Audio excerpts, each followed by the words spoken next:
keep it very simple. The children can go ahead and go to their classes. We still have classes for the children. But all the adults, once you stay here, we're going to do something a little bit different.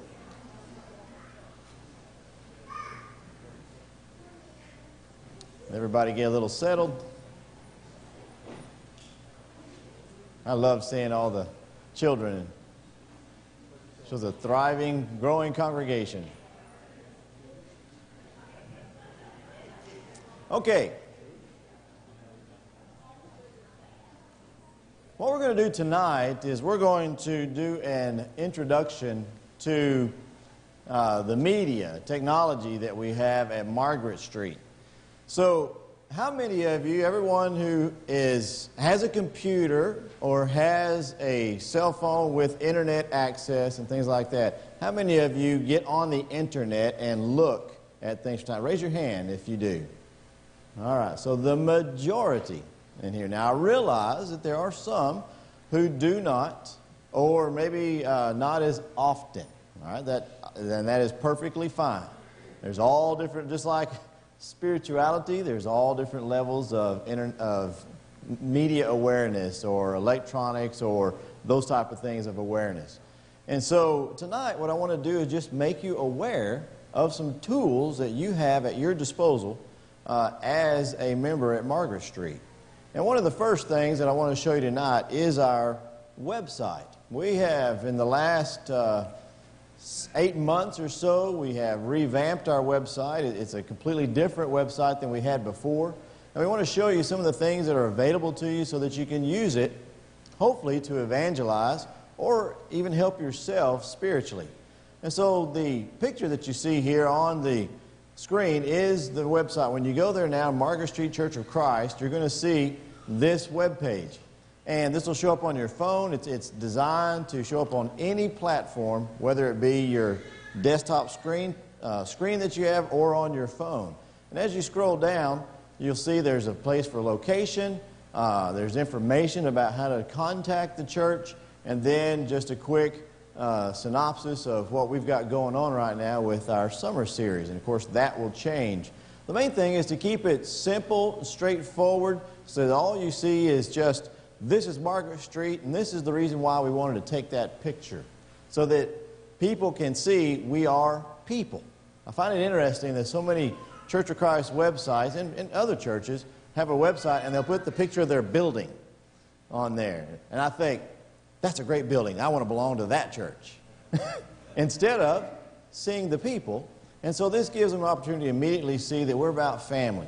And quickly they have links of what to expect and who we are and things like that. So as you go through this and you click on this first one, About Us, a little menu pops up and it tells of who we are, what to expect whenever you come to a worship service, who our leadership is, those who serve, that being our deacons and things like that, our staff, our beliefs, and even our ministries. And so all in just right there in that one area, there's all kinds of information that somebody can learn about Margaret Street. Now, we have had people come to Margaret Street because of the website.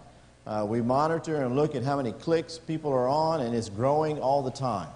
And so this is a useful tool that you can use. If somebody asks you about your church, you can tell them about your church and then say, hey, go to Margaret Street, churchofchrist.org, all one word, margaretstreetchurchofchrist.org, and they'll go to this website and they'll be able to see all these different things. And for example, what to expect when you visit. And by the way, I want you all to, if you haven't been on our website, to all go there and look at it, review it, and check it out. And if you see some mistakes or some things that you think maybe we should add, or maybe some things that shouldn't be in there or something, please talk to me, talk to Casey, to Jim, who is our webmaster. And so we want to make sure that this is useful for everybody. How many of you have been on the Margaret Street Church of Christ website? All right, so not everybody. There's quite a few of you that haven't. And so some of this, I'm not saying anything new, but hopefully some of it is some things that maybe you didn't know we have. So what to expect, if you've read that, is trying to give a basic synopsis of what somebody who doesn't know anything about the Church of Christ can expect when they come, as well as who we are. where we came from and what we're about. And so they can see pictures and descriptions and things like that to help them understand who the church is. Now, this is a real useful part for us as well, and this is out there for everybody to see, and that is our Margaret Street Church of Christ calendar. Now, some of you might have picked up on this already, but there are 3 colors on that calendar, and each color represents something. The blue is our church events, the things that we have coming up, the different events and activities we have going on that are for Margaret Street. The green are activities, gospel meetings, and things like that for area churches of Christ. We try to keep that up to date as well so that you can see when there's a gospel meeting in the area, another VBS or something like that.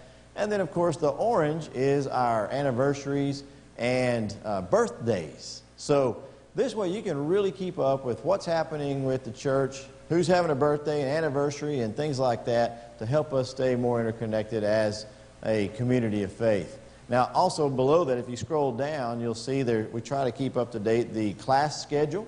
So we see what teachers are where, and there's also events and things that we list on there. So try to keep everybody informed about what's happening in the church. The other section called Viewpoints this is the blog, if you will. And what this is the same article that you see on the front of the bulletin winds up on this same page. And so if for some reason you liked that article or that bulletin that week and you want to share it with a friend or something, you can go here and click on that and share it with somebody. Everything that's on our website you can share across different platforms, especially if you're just letting somebody know about something that you want to help them with. The live streaming, this is a great access point to be able to see our services. And I'm going to embarrass him, but I need to give a shout out, need to give acknowledgement to Dennis Butler, who's here every Sunday and every Wednesday, and he's running the sound, runs our video and everything. And so why don't you, like I said, I want to embarrass him. Why don't you hug him or tell him thank you, because God bless him. He does that, and it's a valuable service. And we have people like Louise Savage, who is watching live stream, and she has the little communion cup with the bread in there. And when we're taking communion, she's watching it on her computer, and she takes communion with us. And so it's very helpful. And I know many of you have used this when you're traveling, whenever you're out. And I think you've also discovered that not only do we have it on YouTube, that's where that link will take you to, is our YouTube channel, but it's also being streamed on Facebook. So it's simultaneously going out on Facebook and on YouTube. And that way more people will be able to see it. We can reach out to more, and you realize that this is one way we can also evangelize people hearing the message of God. And that is our YouTube channel. So when you click that link, it takes you to that YouTube channel, and that's the live feed that you'll see. It only comes on whenever it's turned on and we're here worshiping or it's on.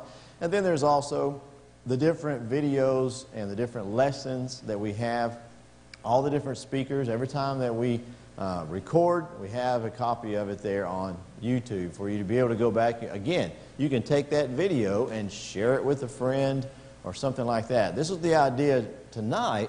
We'd like for you to use this to evangelize, for evangelism. Now, if you go to the far right side, you'll see a little button that says Media. And that, again, if you click that, it has a drop-down menu. And I've actually added a couple other things on there. One of them is YouTube channel I've put on there, so you can click on that. But there also you can get our bulletin. And so not only do we have the bulletin printed here for you, but if you miss or you want to go back and read an article, or if you want, or something you want to remember, there's now available, the bulletin is digital, and you can download that or you can open that up on your computer and read it.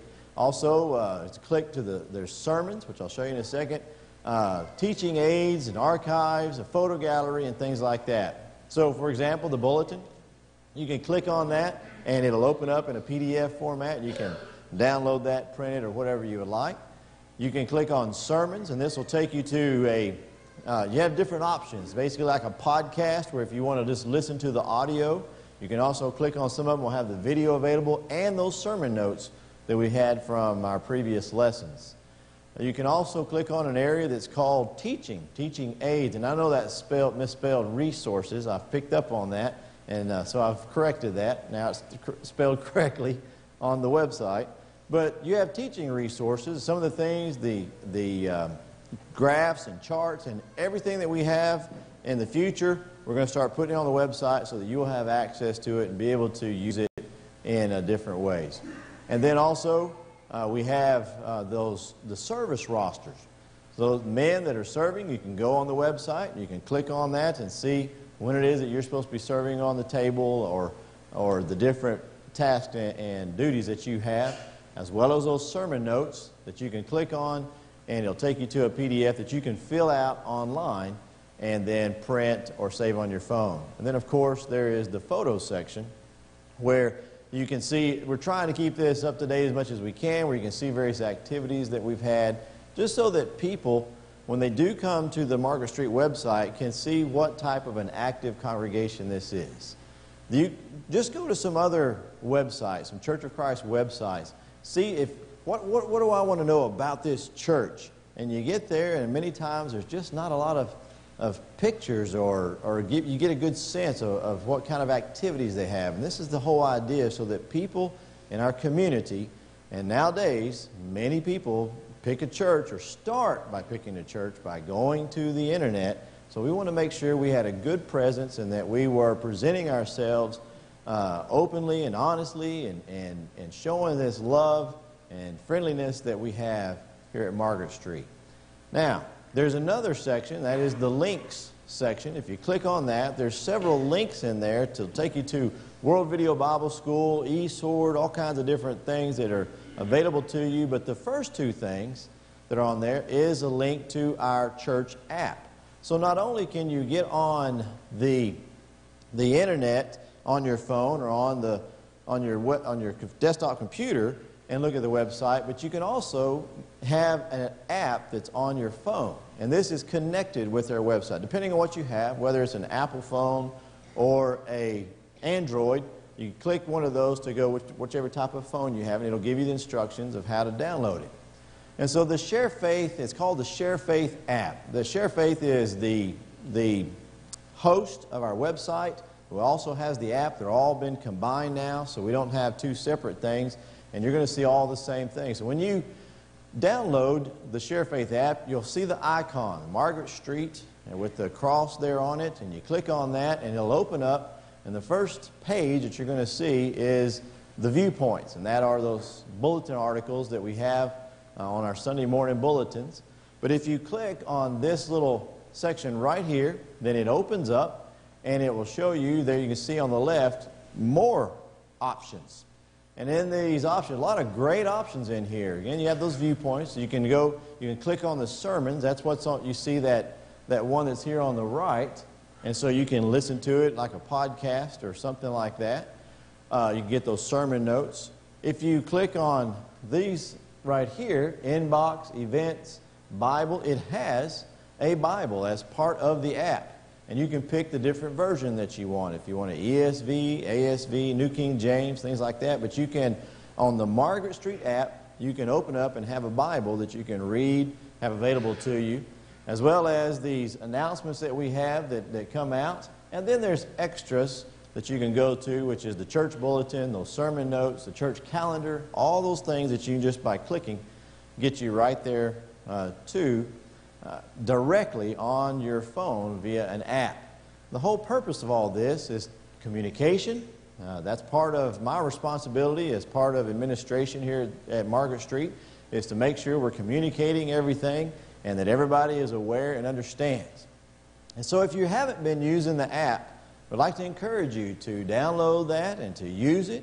If you haven't been using the website, I'd like to encourage you to go there and use that, as well as promote it, tell your friends about it, so that they will learn and see more about the Church of Christ. And of course, before I finish with this, I want to also remind everybody there are two Facebook pages that we have. Some of you may be aware of this, some of you may not. But there's one Facebook page which is strictly us. It's for members of Margaret Street. Now, we do still have some members from Avalon, that are on there because of their long history with us and things like that. But it's mainly if you're a member of the church. There's private information on there. I say private, it's for the group, and that's what we share. We'll give you all the information, another way of communicating. And then there is the public page. This is a page that anybody who's on Facebook, and even if you don't have Facebook, you can put in this address and this page will pop up. And so it's our public presence on Facebook, as well as having the website that we have to be able to promote the church. So that's a lot of information. I don't know if you're using that, but we've been meaning to have this conversation for quite some time to make you aware of what we're trying to do to have a presence in this community worldwide. We have people that are using our services. We have people logging in to our live feeds from Italy and other places, and all kinds of different interactions. I see a lot of your names going back and forth on the Facebook pages and stuff like that, and that's all what it's for. So before we move on to something else, is there any questions or comments, concerns, or anything regarding the media that we have? Yes.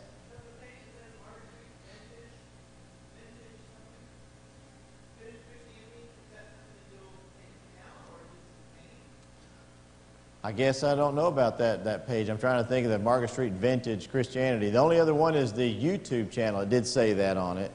The YouTube channel still has the Vintage Christianity on it. Is there a web page that says Margaret St.? Say again?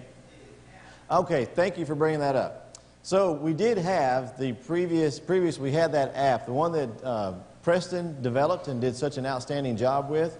Basically what was happening is we were spending a ton of money on an app and on a website, and if you wanted to, there was no interaction between the two. So whatever we put on the website, if we wanted it on the app, we had to then log into the app and do all of this work over on the app, and it was very complicated. In fact, my hat's off to Preston for figuring all that out, because it's quite complicated. I knew how to do it, but it's a lot of work. And so the elders agreed to let us get a website that was actually less money than paying for the two, and it combines. And so if I put something on the website, it shows up on the app automatically. And so it's being a better steward of God's money. So to answer your question, that previous app was Subsplash, was the company that had that, the Vintage Christianity. We have stopped using them. We have canceled that contract. So I don't know how long those apps stay out there in digital world, but it will be going away. And we're not updating it or using it. We're using the Share Faith app, and so that's the one that you can use. Now, quick question. Has anybody had any difficulty with the apps or with the web pages or anything like that? Okay, yes? Okay. So this has been a useful thing to have this evening, and I hope it's been helpful for you. Any other comments, questions on that?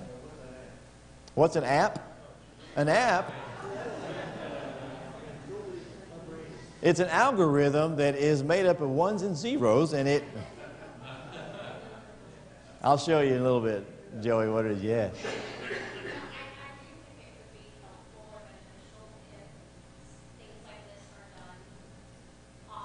Okay.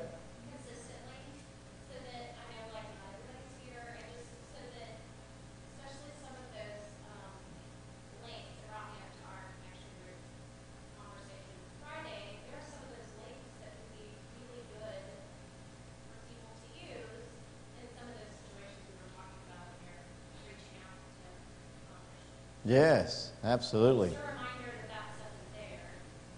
Did you hear what she said? She said that first of all, we need to have something like this more often to remind people about what we have available and things like that. And that even in our breakout groups that we've been talking about, this is a good way of showing what's available so that you'll be able to share it with your friends. That you can, whenever you're talking to somebody about an article or different things, you'd be able to share them. Very good point. Anything else?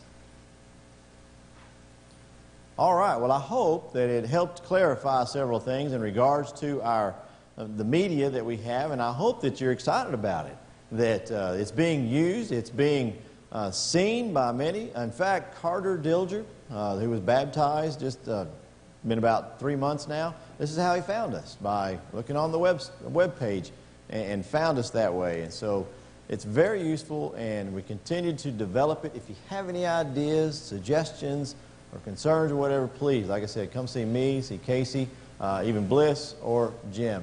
You had a question? It brings up a whole saying, you can run, but you can't hide.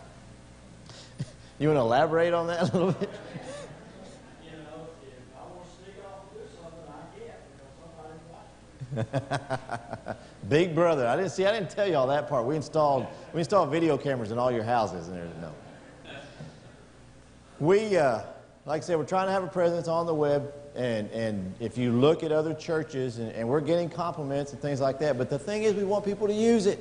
We want people to be able to go and use those teaching aids, and we're going to keep putting more and more things on there. And so hopefully it will be one of those resources that will have a presence, just like Margaret Street is well known in this community and continues to be a light.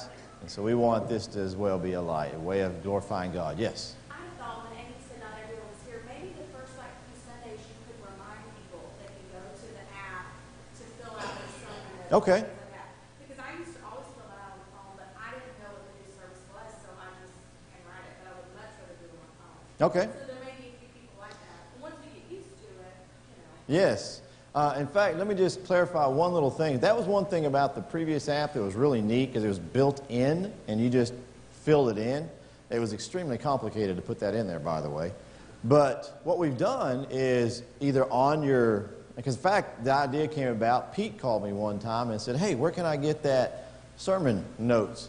And I thought, we need to have that available on the website. So it's on the website, it's on the app, but it's the same thing. It's a PDF, but you can fill it out online. But you just need to have PDF Reader. If you don't know what that is, come see me and I'll be glad to set you up with that and show you how to do that. But all you do is download it, open it up, and you can fill it out online. And has it been working for you guys that are using it? Okay, good. We want to do as much of that as we can. Did I see another hand up back here? Yes?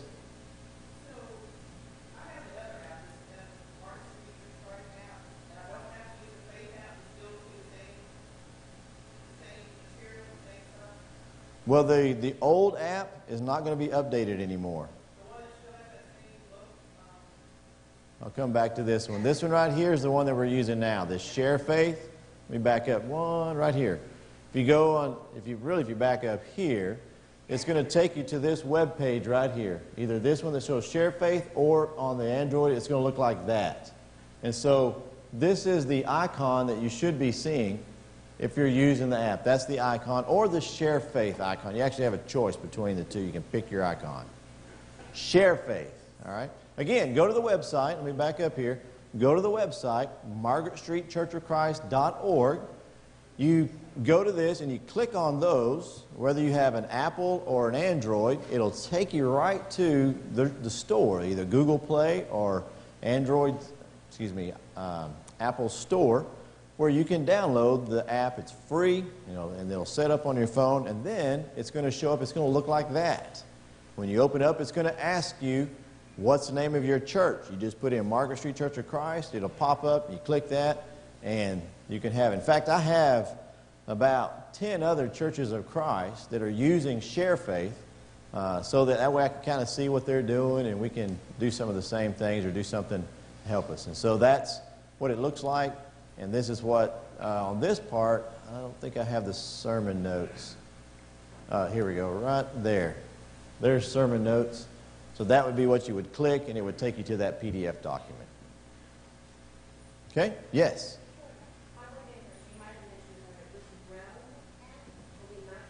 We're not using Realm app. The Realm app, Realm is our kind of sort of bookkeeping that we were doing, and what we're still doing, we're still using for bookkeeping.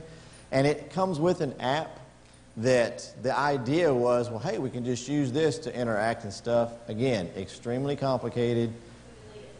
If you want to delete it, we're not going to be using it or updating. We are still using Realm as administration, but we are not using Realm as church communication. Good question. Anything else? All right.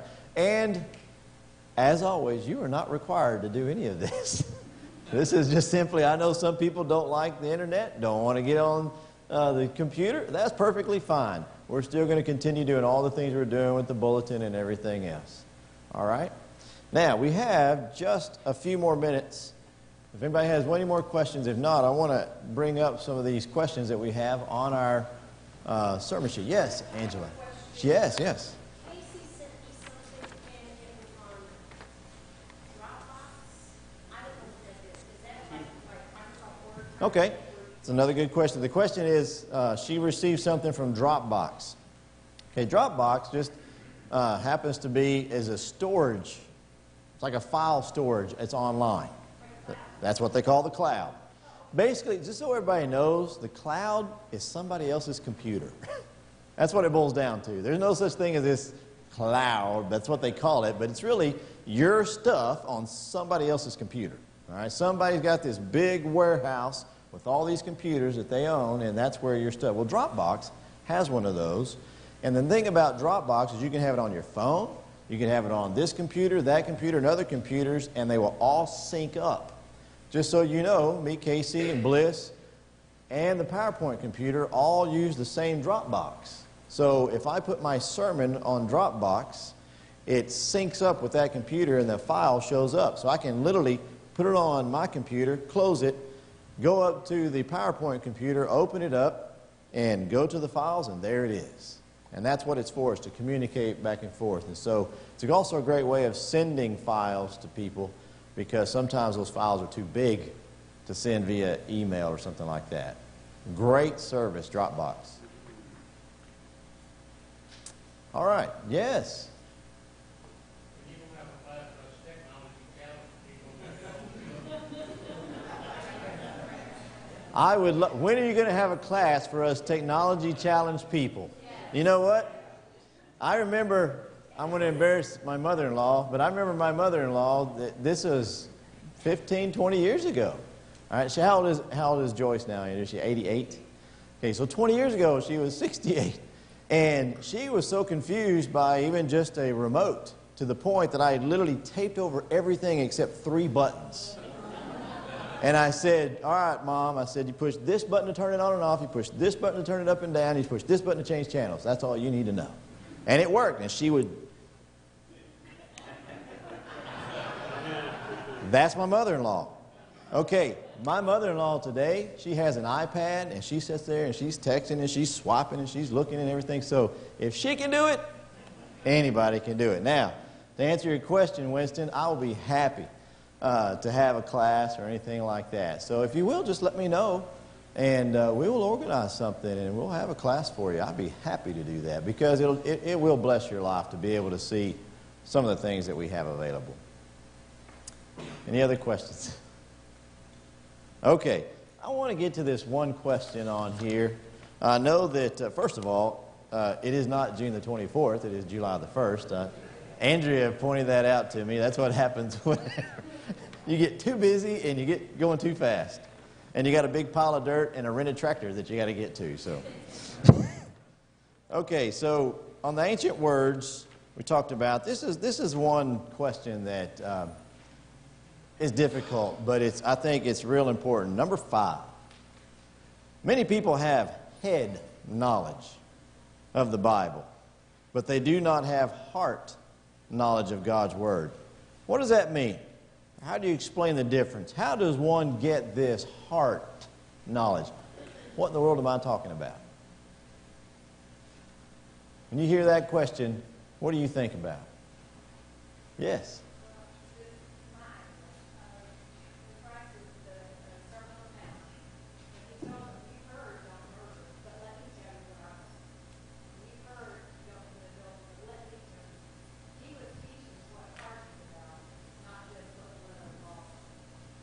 That's a great description. Did everybody hear what she said? When Christ was teaching in the Sermon on the Mount, that's exactly what he was doing. All right, that's a great description. What else comes to mind, or what else? Yes.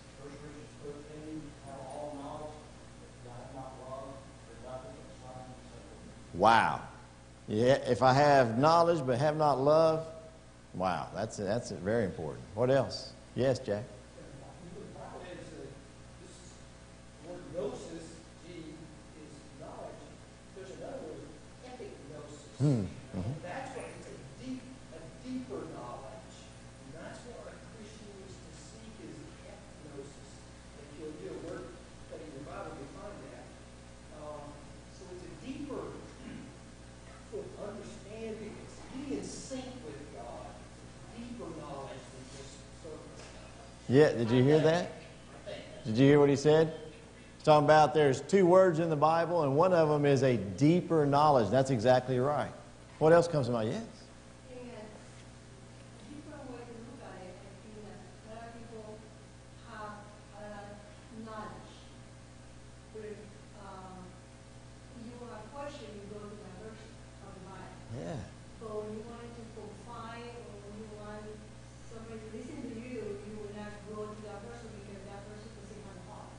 Sometimes, yeah, so they don't Ah. they don't have They don't, okay, I think what you're saying is that there's some people that they don't have the heart because I think sometimes we call them like legalistic or something like that. And legalistic is not a bad thing, by the way, but there are some people who, the Pharisees, for example, is all they were doing was they were checking off the boxes. They were fulfilling their duty, and that was it. There was no heart involved, all right? They didn't have the love. That's exactly right. Anything else? So, people, that's where, if you understand this, it helps us in understanding why there is religious confusion in the world. Because there are a lot of smart people. You can say whatever you want about people like John Calvin, John Wesley, and some of these others who you can accuse them of things, but let me tell you something. They were smart. They had a lot of head knowledge. And they could quote the Bible, and they knew the verses and everything else. So you see, there is a difference in understanding this true heart knowledge, what it is that God wants from us. I think it goes back to what Casey was saying, even with the water. We know that we need water, but if we have that knowledge, but unless we put it into practice, then it's just knowledge. That's all it is. All right? Also, another one here is many people think the Bible is just another book. Have you ever experienced that? Do you know people that treat the Bible that way, that will literally say that? It's just another book. It's a 2,000-year-old fable. Some people don't believe it's inspired. How would you explain to someone that the Bible is true, it is reliable, it is inspired, infallible Word of God? Now, step back and think before you answer that. Step back and think. It's easy in this room to sit here and say, "Oh, we can do this, this, and this." But if you actually physically have to face somebody who does not believe it, it's not as easy as you think. So how would you do it? Did I see your hand go up, John?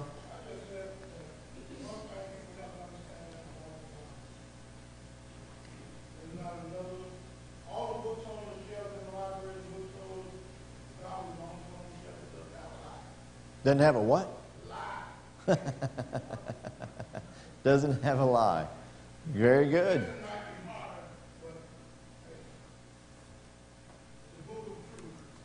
That's right. So how would you explain? Anybody else? How would you explain that the Bible is inspired, that it is infallible, that it is indeed the Word of God? That's a scary question, isn't it? There you go. That's a good point. John says you got to read it first. We've made this point. What's that? Yeah. There you go. Start using those type of things that you learn. Listen, you can get on the internet. That's one other thing great about the internet. You can do some searches and things like that. There's all kinds of Christian evidences. Anybody ever heard of a group called Apologetics Press? Listen, go to their website. You want to see some things that talk about the veracity of the Bible? There it is. The things that I talk about from the pulpit whenever we say that there's so many scientific foreknowledge. There's so much scientific foreknowledge. Just look that up. And you'll be amazed at all the things that you can share with them. So be honest with your friends that don't believe in the Bible. And just say, look, okay, I can understand, but why? Why would you say that? Why is the Bible, why do you not believe that it is an inspired book? Start with that. See where they're at, and then go from there. Because a lot of times it's just a misunderstanding, misconception. Got family members who will say it's just a fable. Well, my response to them, depends on your relationship, is, well, how does a fable foretell things that the Bible foretells? How does a fable have all of these historical people, like Pilate? You know, we have archaeological evidence of Pilate. We now have archaeological evidence of David. We've got it of Herod. We've got it of all kinds of people. So how does that work if it's just a fable? You see, you just start using those things like that. Any other comments on that?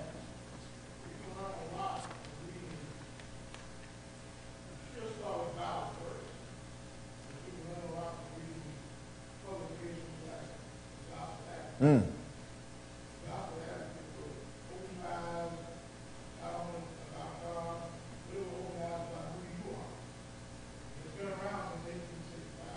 $55. Mm-hmm. Very good. Yes, use journals and articles and things like that. The church produces a lot, and so make those Spiritual Sword, Gospel Advocate. There's many of those like that we can get. Yes, Joe.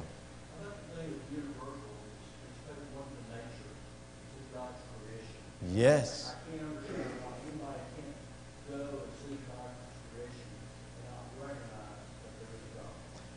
And be honest with your friend. You know, I have a lot of atheist friends. And so be honest with them and say, listen, I understand you don't believe it, but there's a choice that somebody has to make. You've made a choice not to believe, but I want you to understand why I make my choice.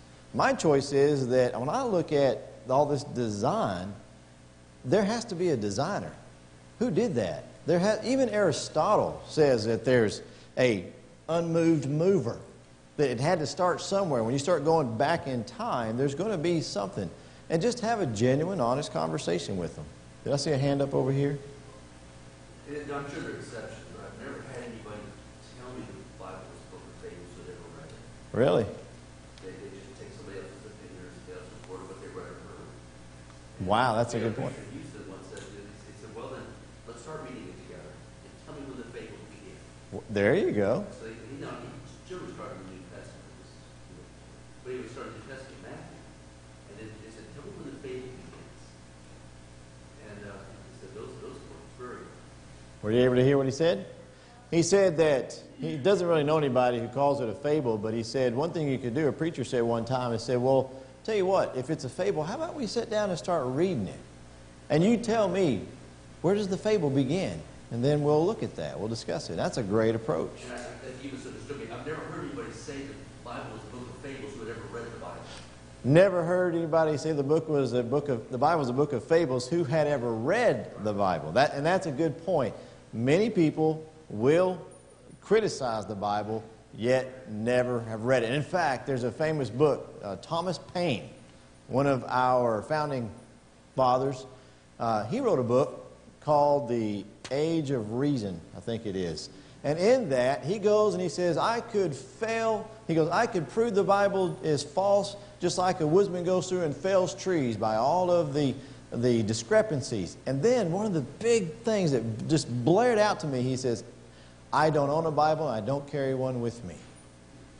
And I thought, it doesn't even have one. And so how can you be an expert or know something so much about something that you don't even read? Yes, Jack? There are another lifetime readers, but there are a ton of books that give you personal help. You might know a little book to give you enough bits of information that you can deal with anybody who really wants to get you. Yes. Neil R. Lightfoot has a book called How to Get Retired. And I've looked at it. You can get it. You get it cheap. You can find a used copy. You can find it. You gotta have that Bible. You can thumb through that. You can find stuff that's just remarkable. Neil R. Lightfoot. How we got the Bible. And the other one is an old book, little book, and you can still get it used. And it's by a guy named F.F. Bruce. Not about brotherhood, but a group. It And his is, the New Testament documents, are they reliable? I'm telling you what, you read that 100 pages, you'll get something out of that. It's hard to say, wow, I believe they are reliable. So anyway, those two books can be helpful to anybody. You don't have to be a PhD to read either one of those books and thumb through them. You got to log here those points and kind of remember them and think about them. So you're saying there's... You can throw to people that really want to seek the truth. So there's books, you're saying there's books available that are very easy, and many others are very easy to read. One of them is Neil Lightfoot, How We Got the Bible. The other one is F.F. Bruce, The New Testament Documents, Are They Reliable? And there's many others. By the way, that Neil Lightfoot book, I wound up with about 5 copies of that, and I will sell you one dirt cheap if you would like to have a copy of it. So, all right. What's that? Any other last comments? We got about 1 minute left. Yes.